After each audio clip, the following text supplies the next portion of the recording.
How to use secret conversation on Facebook Messenger. Hello everybody, in order to do so you may follow up these methods. So open up your Messenger application first, and then once you open up Messenger you should be finding this interface. Now from here you may head over to existing Messenger chat or create a new one. Let's head over to existing for this one. Once you head over to the chat, you may tap on the username of that person's. Just go ahead and tap on the username at the top.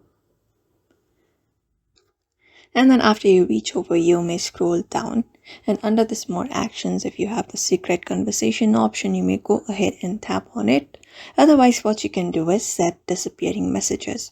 So for that, you may head over to privacy and support, and when you head over there you should be finding option called disappearing messages right under verify end-to-end encryption. Go ahead and tap on it, and then here you may select up 24 hours.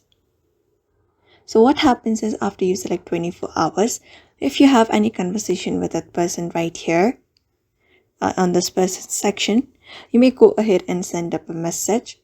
And then if you're having any kind of secret conversation, it will be automatically deleted after 24 hours. And that's it. So that is how you basically do it. I hope this video was helpful. Give it a thumbs up and subscribe for more tips and tutorials. And we will see you on the next video.